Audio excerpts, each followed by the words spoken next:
Hello traders, welcome back to another video. இப்போ நம்ம இந்த வீடியோவில் எதை பற்றி பார்க்க போகிறோன்னா, how to find valid IFEG. இந்த வீடியோக்குள்ளே போகிறதுக்கு முன்னாடி மறக்காமல் என்னை ஃபாலோ பண்ணிக்கோங்க for the more videos.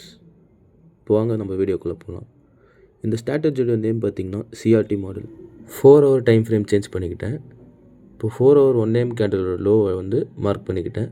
Ice and லோஸை mark பண்ணிக்கோங்க. இப்போ எனக்கு நல்லா தெரியணுன்றதுக்காக ரெட் கலரை மாற்றிக்கிறேன். தென் பார்த்திங்கன்னா 1 hour டைம் ஃப்ரேமில் எனக்கு ஒரு எஃப்இஜி வந்து கிடச்சிச்சு. பட் அந்த எஃப்இஜி வந்து அந்தளவுக்கு பவர்ஃபுல் இல்லை. பட் என்னோடய ப்ரெடிக்ஷன் என்னென்னு பார்த்திங்கன்னா மார்க்கெட் மேலே தான் போகும்ண்டு. இப்போ 15 minutesோட ப்ரீவியஸ் லோவை மார்க் பண்ணியாச்சு. இப்போ வந்து 1 minute டைம் ஃப்ரேம் சேஞ்ச் பண்ணிக்கலாம். இந்த இடத்துல தான் எல்லோரும் பண்ணுற மிஸ்டேக். இப்போ நான் ஹைலைட் பண்ணுற கேண்டில் பார்த்திங்கன்னா 1 AM கேண்டிலோட லோ.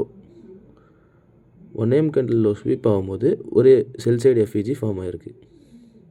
இப்போ ஐஎஃப்இஜி ட்ரேடர்ஸ் அந்த எஃப்இஜி இன்வெஸ்ட் ஆனோடனே ட்ரேட் எடுப்பாங்க.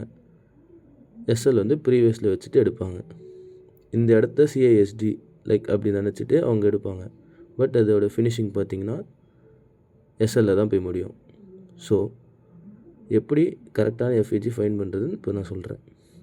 இப்போ இந்த இடம் வந்து பார்த்திங்கன்னா கரெக்டாக இப்போ நான் மார்க் பண்ணுற லோ பார்த்திங்கன்னா அதுதான் வந்து லிக்விடிட்டி.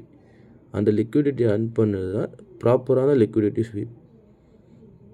ப்ராப்பரான லிக்விடிட்டி ஸ்வீப், எஃப்இஜி டேப், 15 minutesோட லோ ஸ்வீப், இதுதான் வேலிடான ஐஎஃப்இஜி. ப்ளஸ் எனக்கு ஐஎஃப்இஜியோட எஃப்இஜியும் வந்து அலைன் ஆகி வந்திருக்கு. ஸோ நான் இந்த இடத்துலேருந்து என்னோடய ஆர்டரை ப்ளேஸ் பண்ணுறேன். இந்த ட்ரேட் பார்த்திங்கன்னா என்னோடய ஃபண்டிங் பிப்ஸோட மாஸ்டர் அக்கௌண்ட்டில் ப்ளேஸ் பண்ணியிருந்தேன். இதில் எந்த டவுட்ஸ் இருந்தாலும் எனக்கு டிஎம் பண்ணுங்கள். அப்புறம் நம்ம ஹவு டு பாஸ் ஃபண்டட் அக்கௌண்ட்டுன்ற ஒரு கோர்ஸ் வந்து பார்த்திங்கன்னா 1 month எடுத்துகிட்ருக்கோம். இன்ட்ரெஸ்டடாக இருந்தால் அதில் டிஎம் பண்ணி ஜாயின் பண்ணிக்கோங்க. Thank you guys. See you all in the next video.